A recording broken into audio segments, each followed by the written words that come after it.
नमस्कार दोस्तों, आज एक बेहतरीन छोटे से डेयरी फार्म पे हम विजिट के लिए आए हैं और ये बिल्कुल जीवंत उदाहरण है कि जहाँ चाह वहाँ राह। किस प्रकार से एक छोटी सी जगह से छोटे से डेयरी फार्म से अपना सेटअप शुरू करते हैं, इसके बारे में आज हम जानने वाले हैं और एक बेहतरीन डेयरी फार्म और बेहतरीन व्यक्ति से आपको मिलवाने वाले हैं। ये है मिस्टर देवराज जी। तो सबसे पहले तो देवराज जी, मैं आपका बहुत बहुत स्वागत करता हूँ। हाँ, प्रणाम सर जी। आज लगभग 1.5 साल पहले मैं पहली बार आया था। एक गाय थी, वो ठहर नहीं रही थी, उस विषय में इनसे मेरी मुलाकात हुई थी और तब फिर इनने कहा कि सर हम डेयरी फार्म खोलने वाले हैं और हमने भी कहा कि बिल्कुल आप खोलिए, जहाँ कोई समस्या होगी हम आपकी सहायता के लिए तत्पर रहेंगे। और इन्होंने जो शब्द थे वो करके भी दिखाया है। इनके पास उस समय कितनी, 2 गायें थी ना? 2 गाय थी सर। एक लाल और एक काली जो गाय थी इनके पास 2। और उसके बाद से इन्होंने सोचा कि मैं पशुपालन करके अपना रोजगार निर्मित करूं और उस परिप्रेक्ष्य में इनने ये जो डेयरी फार्म है ये शुरू किया है। तो देवराज जी, मुझे बताइए कि आपने क्या सोच के ये डेयरी फार्म शुरू किया है और किस तरह से ये अभी वर्तमान में चल रहा है?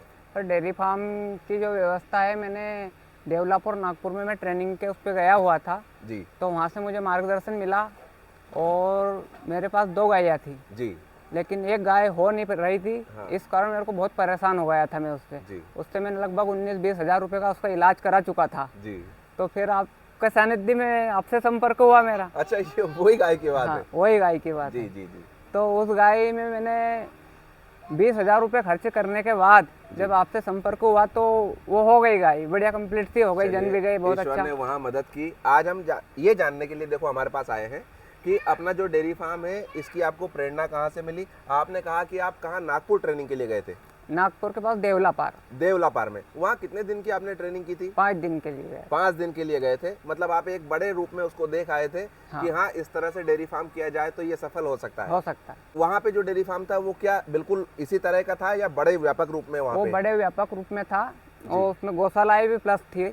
अच्छा अच्छा। तो वहाँ पे क्या है, गोबर के खाद वगैरह बनाते हैं, केचुआ खाद, वर्मी कंपोस्ट तैयार होता है। अच्छा। और वहाँ पर गायों का आयुर्वेदिक तरीके से इलाज भी होता है। अच्छा। तो मैंने सोचा कि क्यों ना अपन भी अपने घर पे, अपने खेती है तो अच्छा सा व्यवसाय, अपन भी डेयरी फार्म खोलना चाहेंगे। तो सर, जब आपसे मार्गदर्शन हुआ मेरा तो उसके बाद मुझे प्रेरणा मिली कि और गायों को अपना बढ़ाया जाए।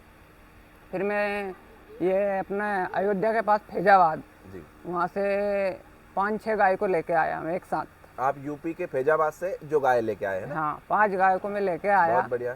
और वो गाय बड़ी अच्छी व्यवस्था दूध दे रही है, 8 लीटर 7 लीटर, कुछ गाय 10 लीटर भी दे रही है। जी। तो अब हम इनका डेयरी फार्म देखिए, आप विजिट करने वाले हैं। मुझे ये बताइए देवराज जी, आपने ये पूरा का पूरा खुला रखा है, इसका क्या आपका मकसद है कि आपने इसमें सामान्यतः जब हम डेयरी फार्म में जाते हैं तो वो पूरी दीवारें बना के खिड़कियां लगाते हैं, आपने इसको पूरी तरह से ओपन रखा है, इसका क्या उद्देश्य था कुछ आपका? सर, इसका कुछ उद्देश्य नहीं है। इसका उद्देश्य इतना ही है, प्राकृतिक हवा। यदि पशु को खुली हवा मिलेगी तो खुली सांसें ले सकता है पशु, और पशु का स्वास्थ्य भी सांसों पर ही निर्भर रहता है अक्सर। तो इसलिए मैंने पूरी जगह खुली रखी हुई है। अच्छा। और ये हरी मेटी आपने जो लगा रखी है, ये केवल गर्मी में लगाते हो या पूरे वर्ष भर? सर, ये गर्मी में लगाते हैं और बारिश के मौसम में लगाते हैं इसको। अच्छा, ताकि जो पानी है वो अंदर ना आए। हाँ, सीधी जैसे गर्मी में गर्म हवा चलती है तो सीधा अटैक नहीं करती पशु के ऊपर, और इसको हर घंटे या 2 घंटे में हम भिगोते रहते हैं तो पशुओं को ठंडी हवा मिलती जब है। मैं आ रहा था और अभी आपने जो भिगोया था जी, वो मतलब आप इसको हर घंटे 2 घंटे में एक बार भिगोते हैं? हाँ। तो ये तो इतनी पतली सी जाली है, अगर आप इसको भिगोते हो तो कितनी देर ये रहती नहीं है? सर, ये बारिश के लिए तैयारियां हो रही है जी। इसलिए निकाल दिया, लेकिन ये 3 सरी थी। अच्छा, मतलब आपने 3 लेयर में इसको लगा रखा था, 3 तो लेयर जब में। उसको भिगोते थे तो वो घंटे 2 घंटे बिल्कुल नमी बना के रखती थी। हाँ। बहुत बढ़िया है। आपने कहा कि आप 5 गाय वहाँ से फैजाबाद से लेकर आए हैं और यहाँ पर मुझे जो गायें दिख रही हैं वो 8 गायें दिख रही हैं। तो बाकी जो 3 गायें हैं, क्या वो बाद में खरीदी है आपने? ये बाद में खरीदी सर, ये छपिया से लेके आए हैं, ये छपिया से लेकर आए हैं? गोरखपुर के पास। मतलब सारी गायें आपके पास यूपी की गाय है? यूपी की गाय है। और कितने कितने रेट में लेके आए थे आप, थोड़ा सा ये बताएंगे? सर, ये जो गाय है लगभग 75,000 से लेके तो 40-43 हज़ार तक की रेंज की गाय है। अच्छा, 75,000 की जो सबसे महंगी गाय थी वो कौन सी गाय है आपकी? सर, ये 75,000 रुपए की गाय, ये वाली गाय ये है। वाली गाय। और इसने जो अधिकतम दूध उत्पादन है वो आपकी डेयरी में कितना दिया है? 13 लीटर। 13 लीटर एक टाइम में इसने दूध दिया है। एक टाइम मतलब 26 लीटर प्रति दिन का इसका दूध उत्पादन था। दूध उत्पादन। और वर्तमान में ये कितने महीने की गाभिन है और कितना दूध दे रही है? सर, वर्तमान में 2.5 महीने का गाभिन है इसको, जी। और गर्मी का मौसम है फिर भी 9 लीटर दूध अभी दे रही है। 9 लीटर के आसपास दूध दे रही है। जी। और ये जो मैं गाय देख रहा हूँ आपकी, ये भी आप फैजाबाद से लेके आए थे? ये हाँ, ये भी ये छपिया से लेकर आए सर। ये छपिया वाली गाय है, ठीक छपिया। है। ये कितने में लेके आए थे आप? सर इसको हम 45,000 रुपये में लेकर आए थे। 45। और ये कितना दूध दिया इसने अधिकतम? इसने अधिकतम 8 लीटर दूध दिया, अभी 5 लीटर दूध दे रही है। और गाभिन कितने ये महीने? भी 2.5-3 महीने के गाभिन है। 2.5-3 महीने की गाभिन है आपकी।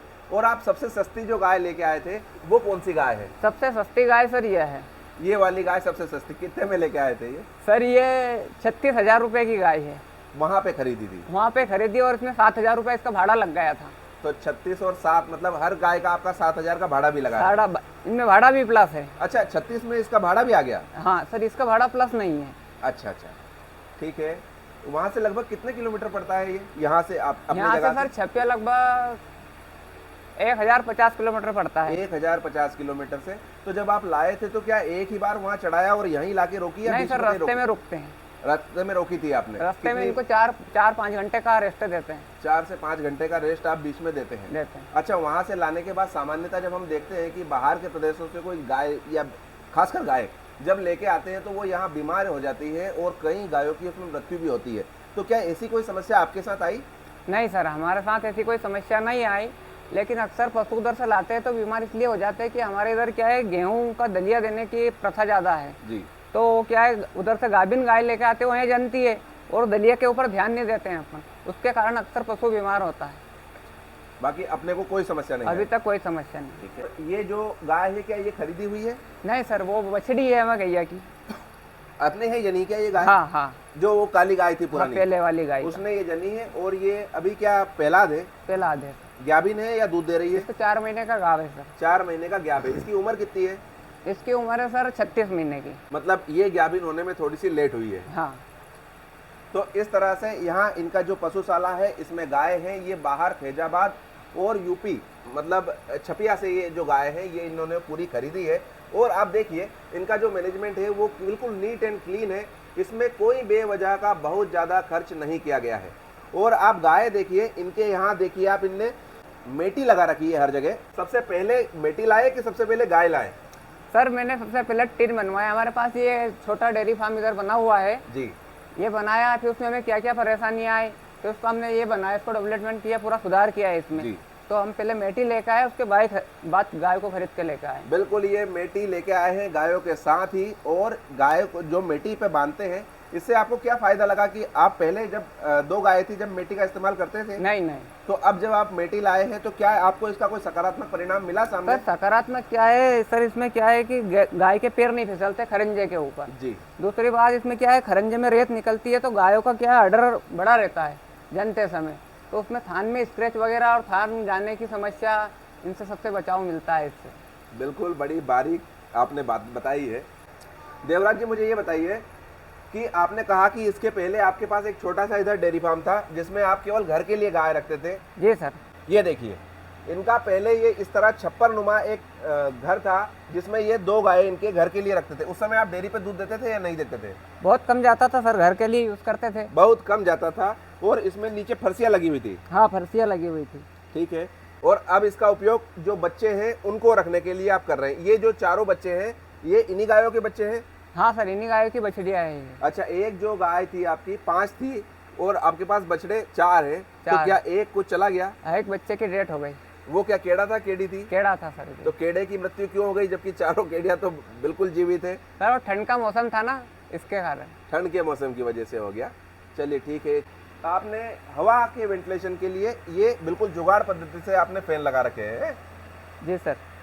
ये क्या पंखा, कितने का पंखा है ये? सर ये एग्जा से 1800-2000 रुपये का। 1800 से 2000 का एक पंखा इधर लगा रखा है आपने। और एक जो पंखा आपने टेबल फैन है वो यहाँ पर लगा रखा है। और एक चीज़ मैं और देख रहा हूँ कि आपने जो ये ठेल है इसमें नीचे आप देखिए आपने ये टाइल्स लगवा रखे हैं। ये टाइल्स आपने क्यों लगवाए हैं, इसका क्या लाभ मिल रहा है आपको? टाइल्स इसलिए लगवाए है कि पशुओं को क्या है कि गर्मी के मौसम में हम गीला चारा खिलाते हैं जी, शुक्ले का जी, तो उससे क्या है कि अपने नाखून भी खराब नहीं होते और पशु की जीवान में रेत वगैरह से स्क्रैच नहीं होती है, जीवान भी नहीं फटती, पशु को चारा खाने में आसानी होती है। और आपने हल्का सा ढाल दे रखा है उधर, है ना? जी सर। तो धोने में भी इसको सुविधा होती है आपको? सुविधा होती है। बहुत बढ़िया। ये जो गाय है आपकी, इनको क्या पूरी तरह अंदर रखते हैं या बाहर भी आप रखते हैं? नहीं सर, इसको अभी स्थायी है एक जगह, अंदर ही रहती है, बाहर नहीं पूरी ले तरह जाते। अंदर ही रख रहे हैं अभी फिलहाल। ठीक है, साफ सफाई का यहाँ विशेष ध्यान दिया जाता है। अभी मैंने देखा है कि जरा सा उसने गोबर किया है और इनके पिताजी ने तत्काल उसको हटाया वहाँ से। तो साफ सफाई डेयरी फार्म की जान होती है, उससे जो थनेला वगैरह की जो समस्या है, पशु के बीमार होने की जो समस्या है, ये काफ़ी हद तक कम हो जाती है। ये आपने जैसे बताया कि आप जब ट्रेनिंग लेके आए तो वहाँ वर्मी कंपोस्ट और ये सारी चीज़ें आपने देखी, जी तो सर। क्या आगे भविष्य में आपका उनको भी करने की इच्छा है और आप क्या क्या प्लानिंग उसके लिए कर रहे हैं? हाँ सर, वर्मी कंपोस्ट के लिए मेरी प्लानिंग चल रही है और गौमूत्र का वगैरह की इनकी भी तैयारियाँ चल रही है। ये लगभग 1-1.5 साल और लगेगा, इसमें 1 से 1.5 साल और लगेगा लग आपको। जाएगा। अभी मुझे बताइए कि एक दिन में आपका जो दूध उत्पादन पूरी डेयरी से है वो फिलहाल कितना हो रहा है? सर एक दिन में हमारा 65 लीटर दूध हो जाता है। 65 लीटर दूध आपका हो जाता हो है। जाता और क्या भाव में आपका दूध जा रहा है लगभग? हमारा दूध लगभग जा रहा है सर जी 30 रुपये लीटर, 32 रुपये लीटर दूध जा रहा है। अच्छा, मतलब 1800 से 2000 रुपए का दूध हाँ, आपका एक दिन 2021-2200 रुपये का दूध बिक जाता है। जी। और अब हम खाने के बारे में भी बात करेंगे कि ये क्या खिलाते हैं। उसके पहले अभी इन्होंने मुझे कहा कि गोबर की और इनकी कुछ व्यवस्था करने वाले हैं, तो आप अभी गोबर और नाली की जो व्यवस्था आप बता रहे थे मुझे आने के पहले, वो किस तरह से करने वाले हैं उस बारे में भी थोड़ा सा बताइए। हम क्या है सर जी, खेती से जुड़े हुए हैं, तो ये यहाँ से ये पाइप गया हुआ है हमारा। इसमें क्या है, गाय को भी नहलाते हैं दिन में 2 बार, गौमूत्र भी जाता है, कुछ गोबर भी जाता है। ये वाला पाइप, ये वाला पाइप ये कहाँ गया है इसमें से? ये यहाँ से इधर एक टैंक बनाएंगे, वहाँ तक निकाला हुआ है इसको आगे। अच्छा, तो उस टैंक में एक गौमूत्र, गाय को नहलाएंगे वो वाला पानी, गोबर, ये सब इकट्ठा होगा। अच्छा, ये कहाँ पर टैंक बनाने वाले हैं आप? ये इधर बनाएंगे टैंक। अच्छा, आपने ये जो नाला टाइप है इसी में एक गड्ढा तैयार करने वाले हैं आप? इसी में गड्ढा तैयार करने वाले हैं। और ये जो गौमूत्र है और ये सब जाएगा यहाँ पर, तो इसको फिर खेतों तक कैसे पहुँचाएंगे आप? इसमें क्या है कि हमारे पास जो ट्यूबवेल है, जो उसको हम खेतों तक पानी ले जाते जी। हैं, उसी का पानी भी इसी में स्टोर होगा। मतलब आप पहले ट्यूबवेल का जो सारा पानी है वो इस गड्ढे में डालेंगे, हाँ। और वो गोबर और मूत्र के साथ पूरा मिक्सअप हो जाएगा और आप उसको फिर उसको मोटर के माध्यम से हम खेत तक पहुंचा देंगे। और भूसा भंडारण के लिए देखिए सबसे कम पैसों में किस तरह व्यवस्था की जाए और क्या सटीक व्यवस्था की जाए, इसका आप बेहतरीन उदाहरण देखिए। इन्होंने भूसा संग्रहण के लिए कोई घर नहीं बनाया है, ये इस तरह की इन्होंने पन्नी की और बल्लियों से, जो बिल्कुल जो गांव में देहात में मौजूद होती है बड़े आराम से, उससे व्यवस्था की है और उसी में इन्होंने भूसा रख दिया है। ये भूसा घर है, इसमें कोई समस्या आती है कभी बारिश में और इन सब चीजों में? नहीं आती है सर, कोई परेशानी नहीं। बिल्कुल भी। कभी ऐसा हुआ आपके साथ कि भूसा खराब हुआ आपका इसमें? नहीं हुआ। तो ये देखिए बिल्कुल भी भूसा खराब नहीं हुआ है। एक चीज और है कि भूसा सूखा तो है ही आपके पास।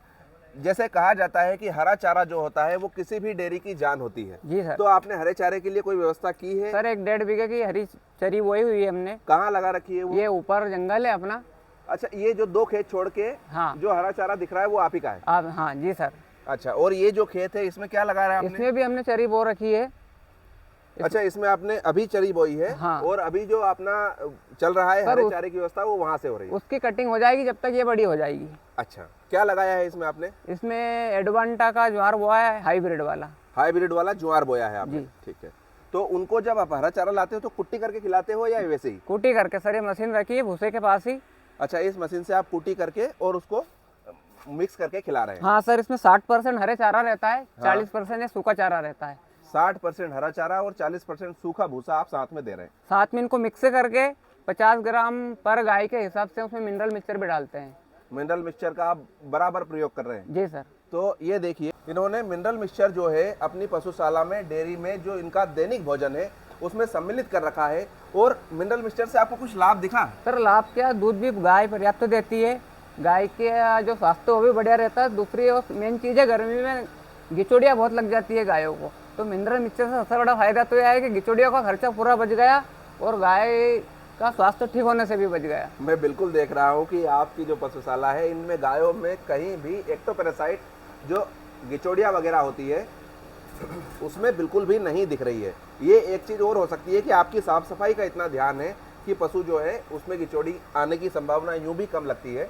और आपके सारे पशु प्रेग्नेंट हुए हैं, समय पे गर्मी पे आए हैं, लंबे समय तक इन्होंने एक उच्च स्तर का दूध दिया है। इसमें आप मिनरल मिक्सचर की भूमिका कितनी मानते हैं? सर मिनरल मिक्सचर की 40% भूमिका तो है। 40% भूमिका आप लगभग मानते हैं? जी सर। और बाकी जो 60% है वो किन किन चीज़ों की भूमिका मानते हैं? उसमें सर हम क्या है 20% तो जैसे छुदाना खिलाते हैं जी, बिना यूरिया वाला। बहुत बढ़िया। तो उसकी है, और 30% भूमि का जो है हरे चारे की है। मुझे बताइए, आपने कहा कि बिना यूरिया वाला, यूरिया वाले में क्या समस्या आ रही है नहीं आपको? सर, यूरिया में मेरे को समस्या आती है, गायों को हिट पे आने में भी परेशानी, जल्दी हिट पे आ जाती है उससे, और फिर गर्भधारण करने में उसको परेशानी आती है कि गर्भपात भी होता है। मतलब आपका व्यक्तिगत ये सोच है कि अगर किसी जो दाना है उसमें अगर यूरिया का प्रतिशत ज्यादा है जी तो सर। जो पशु है वो दूध तो ज्यादा देगा, लेकिन फिर वो गर्मी पे एक तो जल्दी आ जाएगा और उसके बाद वो ठहरने में समस्या होगी उसको। समस्या होती है। तो आप कौन सा दाना है वो यूज कर रहे हैं फिलहाल, आप हमें उसके बारे में भी थोड़ा सा बताइए। सर मैं अभी तो पतंजलि का पॉपुलर आता है, अच्छा, उसको वो खिला रहा हूँ। कहाँ रखते हैं आप? ये देखिए, अब इनके छोटे से डेयरी फार्म से हम निकल रहे हैं। ये पुराना वाला इनका डेयरी फार्म था। यहाँ पर ये जो बछियाएं हैं ये इन्होंने रख रखी है। ये बछिया 7 महीने, 8 महीने, 6 महीने, 6 महीने वाली कौन सी है? ये बैठी हुई है सर। ये बैठी हुई बछिया 6 महीने की है। ये 7-8 महीने की बछियाएं हैं। और पुरानी जो ठेल इन्होंने मेंजर बना रखा था पशु को खिलाने के लिए, उसमें इन्होंने अब बिल्कुल उपलों का भंडारण कर दिया है। और अब ये देखिए, ये इनका जो दाना है उसका भंडारण यहाँ पे इन्होंने किया हुआ है। और ये बोरी जो आती है ये क्या 50 किलो की बोरी है? 50 किलो का बैग है। क्या रेट में ये आ रही है आपको? सर ये 1000 रुपये में बैग मिलता है। 1000 रुपये का एक बैग मिल रहा है। और इसको आप शुरू से खिला रहे हैं? यही खिला रहे हैं, कहीं कोई दिक्कत नहीं आ रही? कोई दिक्कत नहीं। बहुत बढ़िया। और रहने का घर भी इनका यही है। आप देखिए यहाँ पर बढ़िया इनने चूल्हे की व्यवस्था कर रखी है और बिल्कुल ग्रामीण टिपिकल जो जीवन है उसका आनंद ये ले रहे हैं। अच्छा, गाय जैसे आपने पाली है जी सर। तो ऐसा नहीं लगता कि मैंने क्या हेडक पाल लिया यार, और अब मेरे अपने शांत जो जीवन था उसमें रोज काम की और तनाव की जो टेंशन है वो ले ली है, ऐसा कभी आभास तो नहीं होता? नहीं सर, वो क्या हुआ, मैं गायत्री परिवार से जुड़ा हुआ हूँ। अच्छा। तो पंडित श्री राम शर्मा आचार्य जी ने 3200 से अधिक पुस्तकें लिखी है जी। उन्होंने एक पुस्तक ऐसी भी लिखी है, बुद्धि बढ़ाने की विधि। जी। तो उन्होंने कहा है कि इस धरती पे जितने भी काम हैं सब खराब है जी। और सभी अच्छे हैं। मान ली जाए कि किसी वकील साहब की नौकरी, अच्छे पैसे कमा रहे हैं, आप यदि उनसे कह दोगे कि यार हमारे इस गैया को छोड़ दो या इसको दूध निकाल दो या इसका ये कर दो, तो उनको परेशानी आएगी, यार कहाँ हेडक पाल लिए। लेकिन वहाँ बैठे बैठे कमा रहे हैं तो वो भी इतने सुखी नहीं है जितने हम हैं। सब देखो, सुखी होना तो ये अपने अंदर से आता है। सुख दुख बाहरी चीज़ें आपका निर्धारित नहीं कर सकती है। आपके विचार भी बहुत अच्छे हैं, व्यक्ति भी ये बड़े अच्छे हैं। अच्छा देवराज जी, ये बताइए कि भविष्य में आप इस डेयरी फार्म को किस तरह से सोचते हैं? क्या इस तरह आप और मेंटेन करना चाहते हैं? अभी फ़िलहाल आप जिस तरह से बता रहे हैं कि 60,000 रुपये में महीने का दूध बेच रहा हूँ, और बीच में तो ये ज़्यादा दूध जब दे रही थी तो मेरे हिसाब से और ऊपर दूध गया होगा। 80 तक निकल गया था। 80 लीटर प्रतिदिन का आपका दूध भी गया था, और अभी 60 पे लगभग मेंटेन आपका चल रहा है। इसको क्या दूध उत्पादन और बढ़ाने की इच्छा है आपकी, या आप इतना ही डेयरी फार्म जो है वो मेंटेन करने वाले हैं? नहीं सर, हमारा लक्ष्य है 1 कुंटल पर डे दूध का। 1 कुंटल दूध का आपका लक्ष्य है आगे जाके? जी सर। बहुत बढ़िया, ईश्वर आपका साथ दे, हम इस ईश्वर से प्रार्थना करते हैं। इनको संभालते कौन कौन है? मेरे पिताजी और मैं। आपके पिताजी और आप? अच्छा, जो डेयरी फार्म है इसको संभालने के लिए आपको कितना समय इसको देना पड़ रहा है डेली? सर सुबह 6 से 8 तो सुबह देना पड़ता है जी। 1 घंटा दोपहर में देना पड़ता है जी। और 2 घंटे का समय वापस शाम को देना पड़ता है। मतलब सुबह 2 घंटे, शाम को 2 घंटे और दोपहर में 1 घंटा। 1 घंटा। जो सुबह के 2 घंटे उनमें क्या क्या क्रियाकलाप आप यहाँ कर रहे हैं? सुबह सर इसकी साफ सफाई, दूध निकालना, गाय को भूसा डालना। कितनी बजे आप ये जो सुबह का कार्यक्रम यहाँ शुरू कर देते हैं? 6 से 7:30 बजे तक निपट जाते हैं। 6 से 7, 7:30, 8 बजे तक आपका काम निपट जाता उसके आधे घंटे बाद फिर इनको पानी, है? जी। उसके बाद आराम। 3 बजे वापस इनको चारा डालना पड़ता है। जो दोपहर वाला 1 घंटे दोपहर वाला वाला आप बता रहे हैं, उसमें चारा डालना पड़ता उसमें है? चारा डालना पड़ता है और पानी पिलाना पड़ता है। पानी पिलाने के लिए क्या व्यवस्था करते हैं आप? पानी पिलाने के लिए सर ये नली लगी हुई है यहीं पर। अच्छा, आपने नली लगा दी पूरी? हाँ। तो इससे क्या ठेल में भरते हैं या कोई पात्र नहीं में? सर, ठेल में नहीं भरते हैं इसको। क्या उसके पास पात्र रख के उसमें पानी पिलाते हैं। अच्छा, टब रख के और उसमें आप पानी पिला रहे हैं? ठेल में सर कचरा रहता है और ठेल में गंदगी फैलती है, तो उसमें क्या दाना रहता है सूखा, जी। उसमें पानी डालते हैं तो उसमें बैक्टीरिया उत्पन्न होते हैं। ठीक है। अब एक और महत्वपूर्ण सवाल आपसे कि आपकी जो गाय है, आपने कहा कि वो पहली गाय आपकी 13 लीटर 14 लीटर दूध एक टाइम का दे रही थी। जी सर। तो आज हम माने कि 10 लीटर गाय वाली जो औसत आपका दूध दे रही है एक टाइम में, उसको आप कितना कितना तो भूसा दे रहे हैं, कितना हरा चारा दे रहे हैं और कितना आप उसमें खल दाना दे रहे हैं?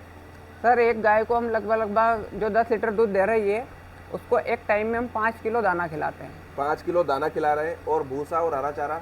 भूसा उसको सर कम से कम 10 किलो तो हरा चारा दे रहे हैं जी, और 7-8 किलो दोनों टाइम में सूखा चारा दे रहे हैं। सूखा चारा दे रहे हैं। अच्छा, पशु को पेट भर के खिलाते हैं या हल्का सा थोड़ा सा कम ही रखते हैं? हल्का सा कम रखते हैं सर। हल्का सा कम रखते हैं। तो यहाँ पर इन्होंने बताया कि ये 5 किलो खल सुबह और 5 किलो खल शाम को, जी सर। मतलब 20 लीटर दूध पे। हाँ एक थंब रूल भी होता है पशु को खाना खिलाने का कि आप अगर गाय है तो उसको 2 किलो जो दाना है वो आपको देना है उसके शरीर के लिए, ताकि उसका जो शरीर है वो मेंटेन रहे और स्वस्थ रहे।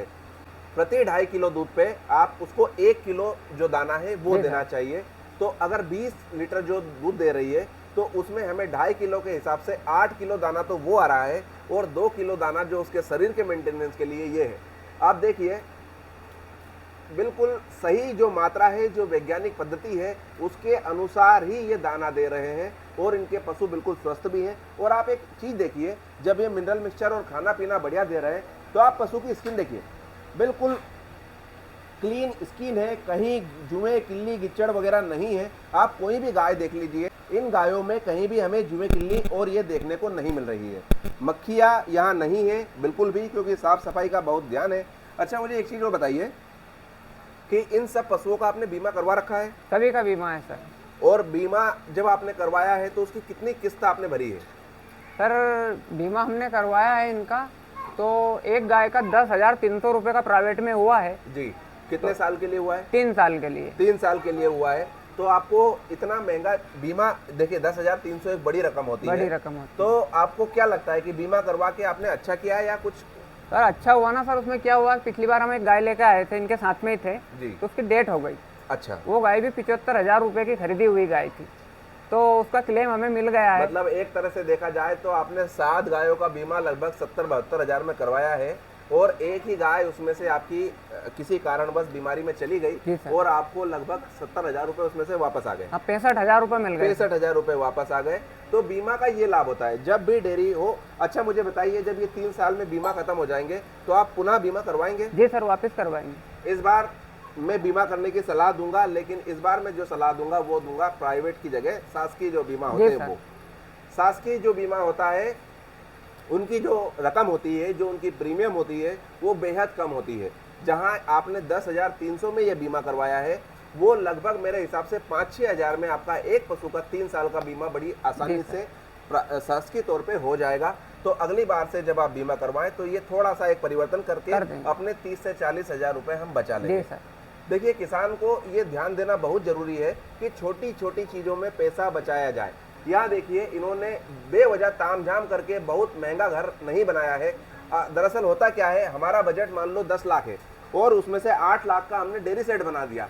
तो वो जो डेयरी सेट है वो तो पैसा देने वाला नहीं है, नहीं है। अंततः जो पैसा देगा वो तो आपकी गाय है। तो क्यों ना उन पैसों को गायों पर और उनके अच्छे रखरखाव और खान पीन पर खर्च किया जाए। ये एक सावधानी जो है वो बरतनी चाहिए और यहाँ पर मैं ये सब चीज़ें होती हुई देख रहा हूँ। तो निश्चित तौर पर हम इनके उज्जवल भविष्य की और ये डेयरी अपने और बड़े रूप में आए, इन सब चीज़ों की कामना करते हैं।